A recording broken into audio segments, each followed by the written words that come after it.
নমস্কার, আমি দীপ্তশ্রী মাইতি এবং আপনাদের সকলকে স্বাগত জানাচ্ছি স্টোরি স্টপেজের আর এক নতুন এপিসোডে। আজকে আমি আপনাদেরকে যে গল্পটি পড়ে শোনাবো সেটি হচ্ছে সুকুমার রায়ের লেখা সক্রেটিস গল্প।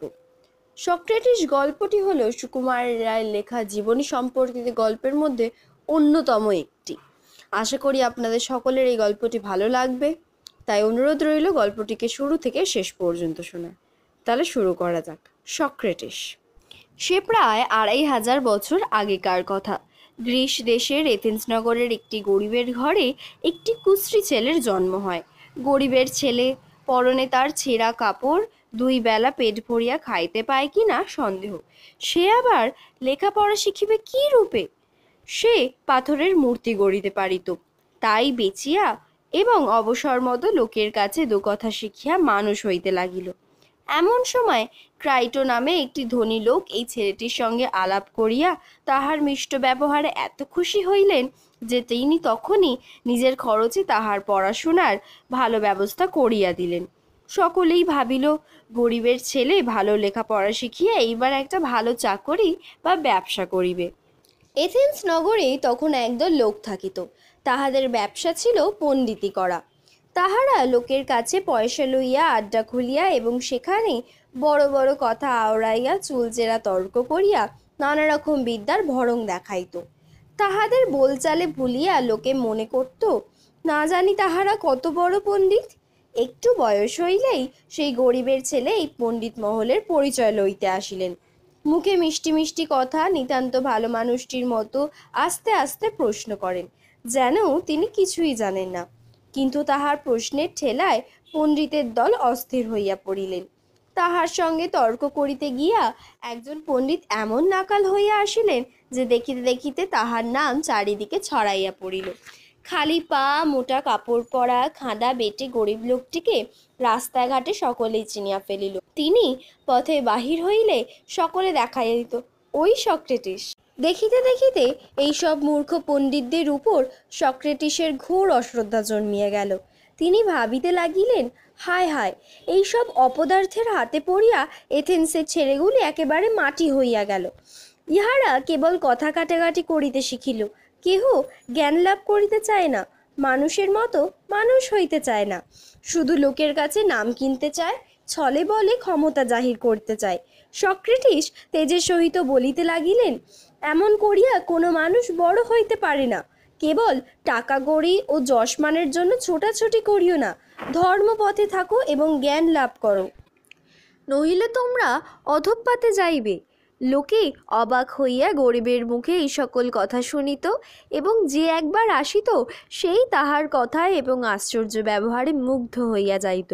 দেখিতে দেখিতে সক্রেটিসের অনেক বন্ধু ও শিষ্য জুটিয়া গেল। শহরের অনেক বড় বড় লোক পর্যন্ত তাহার কাছে যাতায়াত আরম্ভ করিল। কোন বিদেশি রাজা অনেক টাকার লোভ দেখাইয়া সক্রেটিসকে তাহার নিজের সভায় লইতে চাহিলেন। কিন্তু সক্রেটিস বলিলেন, আমি অনুগ্রহ লইয়া আপনার কাছে ঋণী থাকিতে চাহি না। আমার টাকারই বা প্রয়োজন কি? এই এথেন্স শহরে অতি অল্প খরচেই দুবেলা আহার করিয়া থাকা যায়, আর কাছেই ঝর্ণার জল, তাহার জন্য পয়সা দিতে হয় না। সুতরাং আমার তো কোনো অভাব দেখি না। সে সময় গ্রিস দেশে প্রায় যুদ্ধবিগ্রহ চলিত। একবার কোন এক যুদ্ধে সক্রেটিসকে পাঠানো হইল। যাহারা যুদ্ধ করিতে গিয়াছিল তাহাদের মধ্যে অনেকেই দেশে ফিরিয়া সক্রেটিসের আশ্চর্য শক্তির প্রশংসা করিতে লাগিল। ঘোর শীতের মধ্যে যখন বরফে সকল দিক ঢাকিয়া ফেলে, লোকেরা কম্বলের জামা গায়ে দিয়াও শীতে কাঁপিতে থাকে, সক্রেটিস তাহার মধ্যে খালি গায়ে সামান্য কাপড় জড়িয়া অনায়াসে ঘুরে বেড়াইতে পারিতেন। ডেলিয়ামের যুদ্ধে শত্রুপক্ষ সক্রেটিসের দলকে হটাইয়া দিল। তখনকার একজন প্রসিদ্ধ যোদ্ধা বলিয়াছেন, সেই বিপদের সময়ও সক্রেটিসের শান্ত চেহারা ও নিশ্চিন্ত হাসিমুখ দেখিয়া এথেন্সের লোকেদের মনে আবার সাহস ফিরিয়া আসিল। শত্রুপক্ষের সৈন্যরা চারিদিকে মারধর করিতেছিল, কিন্তু সক্রেটিসের কি আশ্চর্য তেজ! তাহার কাছে ঘেঁষিতেও কেহ সাহস পায় নাই। সক্রেটিস নিজে গরিবেরও গরিব, কিন্তু সারা জীবন সকলকে বিনা পয়সায় শিক্ষা দিতেন। এত বড় পণ্ডিত, কিন্তু তাহার মধ্যে অহংকারের লেশ মাত্র ছিল না। কেহ তাহাকে রাগ করিয়া কথা বলিতে শুনে নাই, নিজের সামান্য কর্তব্যটুকুও অবহেলা করিতে দেখেন নাই। শত্রু মিত্র সকলের জন্য মুখে তাহার হাসিটুকু লাগিয়াই থাকিত। কেহ কড়া কথা বলিলে বা মিথ্যা গালাগালি করিলেও তিনি তাহাতে বিরক্ত হইতেন না। কত দুষ্ট লোকে তাহার উপদেশ শুনিতে গিয়া কাঁদিয়া ফিরিত। তাহার মুখের একটি কথায় কত অন্যায় কত অত্যাচার থামিয়া যাইত। দুঃখ বিপদের সময় কত দূর হইতে কত লোকে তাহার পরামর্শ শুনিবার জন্য ছুটিয়া আসিত। যাহা ন্যায় বুঝিব তাহাই করিব, এই কথা তাহার মুখেই শোভা পাইত, কারণ তাহার যেমন কথা তেমনি কাজ। এমন সাধু লোককে যে সকলে ভালোবাসিবে, ঋষি বলিয়া ভক্তি করিবে, তাহাতে আশ্চর্য কি। কিন্তু সক্রেটিসেরও শত্রুর অভাব ছিল না। একদল লোকে কেহ হিংসায় কেহ রাগে নিজের স্বার্থের জন্য সর্বদা তাহার অনিষ্ট করার জন্য চেষ্টা করিত। সক্রেটিসকে সে কথা জানাইলে তিনি তাহা হাসিয়া উড়াইয়া দিতেন। একবার সে দেশের শাসনকর্তারা তাহাকে হুকুম দিলেন, আমরা অমুককে সাজা দেব, তুমি তাহার খোঁজ করিয়া দাও। সক্রেটিস তাহাদের মুখের উপর বলিলেন, আমি অন্যায় কাজে সাহায্য করি না। শাসনকর্তারা চটিলেন।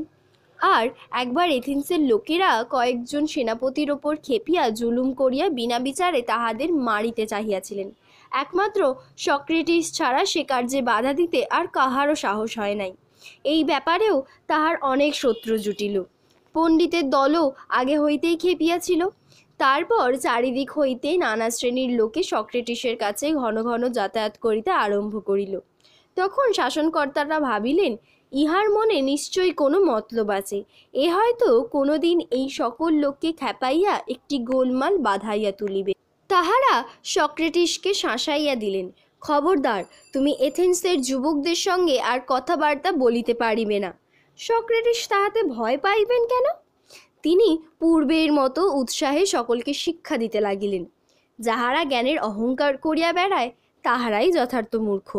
যাহারা অন্যায় করিয়া দেশের আইনকে ফাঁকি দেয় তাহারা জানে না যে ভগবানের কাছে ফাঁকি চলে না।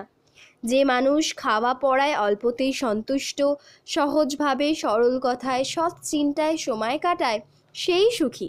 আধপেটা খাওয়াই সুখী, মানুষের নিন্দা অত্যাচারের মধ্যেও সুখী। এমন করিয়া ঋষি সক্রেটিস ৭২ বৎসর বয়স পর্যন্ত যুবকের মতো উৎসাহে নিজের কাজ করিয়া গেলেন। ইহার মধ্যে সক্রেটিসের শত্রুপক্ষ ষড়যন্ত্র করিয়া তাহার নামে মিথ্যা নিন্দা রটাইয়া এথেন্সের বিচার সভায় তাহার বিরুদ্ধে অন্যায় নালিশ উপস্থিত করিল। শত্রুর দল যে যেখানে ছিল সকলে হাঁ হাঁ করিয়া সাক্ষ্য দিতে আসিল, সক্রেটিস বড় ভয়ানক লোক, সে এথেন্সের সর্বনাশ করিতেছে। অন্যায় বিচারে হুকুম হইল, সক্রেটিসকে বিষ খাওয়াইয়া মারো। সক্রেটিসের বন্ধুরা বলিলেন, হায় হায়, বিনা দোষে সক্রেটিসের শাস্তি হইল। সক্রেটিস হাসিয়া বলিলেন, তোমরা কি বলিতে চাও যে আমি দোষ করিয়া সাজা পাইলেই ভালো হতো? সক্রেটিসকে কয়েদ করিয়া রাখা হইল। কবে তাহাকে বিষ খাওয়ানো হবে সেই দিনও স্থির হইল। জেলের অধ্যক্ষ সক্রেটিসের ভক্ত ছিলেন। তিনি বন্ধুদের সঙ্গে পরামর্শ করিলেন সক্রেটিসকে রাতারাতি এথেন্স হইতে সরাইয়া ফেলিবেন। কিন্তু সক্রেটিস তাহাতে রাজি হইলেন না। তিনি বলিলেন, আমার দেশের লোকে বিচার করিয়া বলিয়াছেন আমার শাস্তি হোক। আমি সেই শাস্তিকে এড়াইয়া দেশের আইনকে অমান্য করিতে চাই না। ক্রমে দিন ঘনাইয়া আসিল।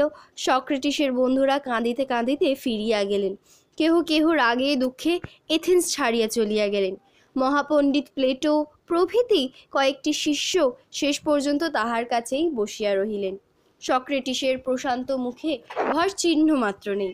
তিনি সকলকে আশ্বাস দিতেছেন, উৎসাহের সঙ্গে বলিতেছেন, দেহ নষ্ট হইয়া যায়, কিন্তু দেহের মধ্যে যে থাকে সে অমর। এই দেহে যখন প্রাণ থাকিবে না, আমি তখনও থাকিব। একজন শিষ্য বলিলেন, মৃত্যুর পর আপনাকে কোথায় কবর দিব? সক্রেটিস বলিলেন, যেখানে ইচ্ছা, কিন্তু মৃত্যুর পর আমায় পাইবে কোথায়? এমন সময় জেলের প্রধান কর্মচারী কাঁদিতে কাঁদিতে বিষের পাত্র আনিয়া ধরিল এবং সক্রেটিসের কাছে ক্ষমা চাহিল। সক্রেটিস তাহাকে আশীর্বাদ করিয়া হাসি মুখে বিষ পান করিলেন। তারপর শিষ্যদের সহিত কথা বলিতে বলিতে ক্রমে তিনি অবসন্ন হইয়া পড়িলেন। দেখিতে দেখিতে তাহার হাত পা অবশ হইয়া আসিল। শেষে মৃত্যু আসিয়া মহাপুরুষের জীবন শেষ করিয়া দিল।